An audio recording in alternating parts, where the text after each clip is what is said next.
আসসালামু আলাইকুম প্রিয় শিক্ষার্থীরা, জাগরিকের নতুন একটি ক্লাসে তোমাদের সবাইকে স্বাগতম। আমি তোমাদের সাথে আলোচনা করতেছিলাম এইচএসসি 2025 সালে যারা পরীক্ষা দিবে তাদের রসায়ন প্রথম পত্রের গুণগত রসায়ন নিয়ে। গত বেশ কয়েকটি পর্বে আমি তোমাদের সাথে এই অধ্যায়ের সাজেশন এবং এই অধ্যায়ের যে টাইপগুলো থেকে কোশ্চেন হয় সেই টাইপের ধারাবাহিকতায় আমি টাইপ 1 এবং টাইপ 2 আলোচনা করেছি, অর্থাৎ কোয়ান্টাম সংখ্যা এবং বর্ণালীমিতি থেকে যে প্রশ্নগুলো তোমাদের হতে পারে সেগুলো নিয়ে আলোচনা করেছি।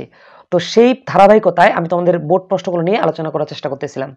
তো গত বেশ কয়েকটি পর্বে আমি তোমাদের সাথে ঢাকা বোর্ড 22 এবং ময়মনসিংহ বোর্ড 22 নিয়ে আলোচনা করেছি। তো আজকে আমি আলোচনা করব তোমাদের রাজশাহী বোর্ড 22 নিয়ে। রাজশাহী বোর্ড 22 একটি প্রশ্ন ছিল। প্রশ্নটাতে দেখো একটি ডায়াগ্রাম চিত্র দেওয়া রয়েছে যেখানে এন শেল, এম শেল, এল শেল এবং কে শেল দেওয়া রয়েছে, একটি নিউক্লিয়াস দেওয়া রয়েছে এবং এখানে বলা দেওয়া আছে যে এন শেল থেকে ইলেকট্রন ধাপান্তরের সময় বিকৃত রশ্মির ফোটনের শক্তি দেওয়া আছে 1.45 × 10⁻21 কিলোজুল। এখন আমাদেরকে বলা হয়েছে গ নাম্বার, উদ্দীপকের আলোকে সর্বশেষ শক্তি স্তরে অরবিটাল সংখ্যা নির্ণয়পূর্বক সর্বোচ্চ ধারণ ইলেকট্রন ধারণ ক্ষমতা এবং কোয়ান্টাম সংখ্যার মাধ্যমে হিসাব করতে বলা হয়েছে, অর্থাৎ এম এবং এল এর মাধ্যমে। এবং ঘ নম্বর প্রশ্নে বলা হয়েছে উদ্দীপকের ইলেকট্রন ধাপান্তরের ফলে বিকিরিত রশ্মির তরঙ্গ দৈর্ঘ্যের পার্থক্য কত হবে সেটা আমাদের বের করতে বলা হয়েছে। তো দেখো এর উত্তরটা আমরা এভাবে লিখবো যে প্রথমত আমরা গ নম্বর উত্তরটি দেখো। গ নম্বর উত্তরটি আমরা লিখবো যে উদ্দীপক অনুসারে সর্বশেষ শক্তি স্তর হচ্ছে এন, তাহলে এন শেলে ইলেকট্রন হবে n = 4। তাহলে এই 4 এর জন্য আমরা এখন কি করব, এল এবং এন এর সাহায্যে অর্থাৎ প্রধান কোয়ান্টাম সংখ্যা এবং সহকারী কোয়ান্টাম সংখ্যার সাহায্যে আমরা ইলেকট্রন সংখ্যা এবং অরবিটাল সংখ্যা বের করব। তাহলে দেখো প্রধান শক্তি স্তর, সহকারী কোয়ান্টাম সংখ্যা, তারপর ম্যাগনেটিক কোয়ান্টাম সংখ্যা বাই তারপর হচ্ছে স্পিন কোয়ান্টাম সংখ্যা, আর তারপরে কলামে আমি রাখছি ইলেকট্রন সংখ্যা। তাহলে দেখো n = 4, তাহলে n = 4 হলে l এর মান কত হবে বলো তো? l = 0 হবে, তারপর l = 1 হবে, তারপর l = 2 হবে, l = 3 হবে। এখানে 3 ব্যবহার করেছে। তাহলে যদি l এর মান 0 হয় তাহলে m এর মান 0 হবে এবং l এর মান 1 হলে m এর মান হবে 0 থেকে +-1, 0 থেকে +1 -1। তো l এর মান 2 হলে m এর মান হবে 0 থেকে +-2, তাহলে 0 +1 +2 -1 -2। সেম ভাবে l = 3 হলে m এর ভ্যালু হবে 0 থেকে +-3, তাহলে -3 -2 -1 0, তারপর হচ্ছে +1 +2 +3। এখন আমরা বের করব যে ইলেকট্রন সংখ্যা, তাই না? তো দেখো তো এখানে m এর মান 1 একটা আছে, তার জন্য এখানে 1 মনে করো, এখানে 1 আছে। আর আমরা জানি যে স্পিন কোয়ান্টাম সংখ্যা স্পিন দুইটা, একটা হচ্ছে ক্লকওয়াইজ, একটা হচ্ছে অ্যান্টি ক্লকওয়াইজ, একটা ঘড়ি কাঁটার দিকে আর একটা হচ্ছে ঘড়ি কাঁটার বিপরীত।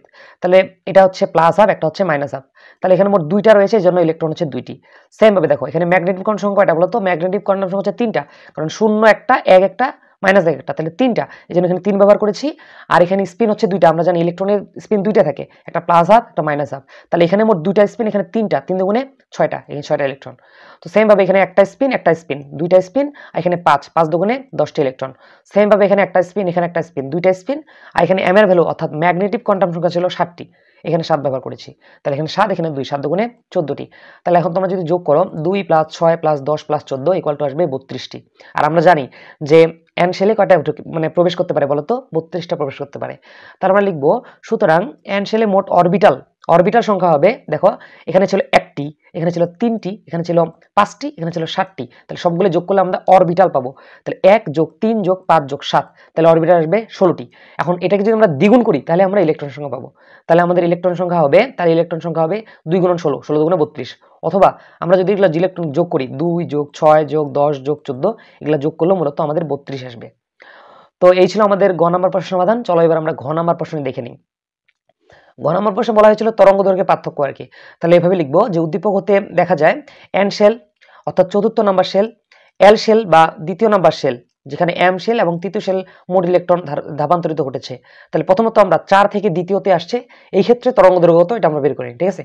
দেখো চতুর্থ শক্তিস্তর থেকে দ্বিতীয় শক্তিস্তরে ধাপান্তরের জন্য আমরা λ1 বের করব। তাহলে এখানে দেওয়া রয়েছে এন শেলের জন্য m2 = 4, এল শেলের জন্য n1 = 2 এবং রিডবার ধ্রুবক RS এর ভ্যালুটা RS = 1.09678 × 10^7 মিটার স্কয়ার, মানে মিটার ইনভার্স 1, এবং তরঙ্গ দৈর্ঘ্য আমি λ1 ধরেছি। তো এখান থেকে আমরা জানি 1/λ1 = RS × 1/n1² - n1/n2²। তো এখানে জাস্ট মানগুলো বসাইছি। এখানে দেখো RS এর মান ব্যবহার করেছি, এখানে 1 ছিল, তারপর হচ্ছে আপনার n1 এর মান ব্যবহার করেছি, এখানে n2 এর মান ব্যবহার করেছি। এখানে যদি তোমরা কোটা ক্যালকুলেট করে দাও এটা আসবে 2.05647 × 10⁶ মিটার স্কয়ার, মানে মিটার ইনভার্স 1। এটা 1/λ এর ভ্যালু। তাই এখান থেকে যদি আমরা উল্টিয়ে দিই তাহলে ল্যামডাটা আসবে কত? 486.27 × 10⁹ মিটার।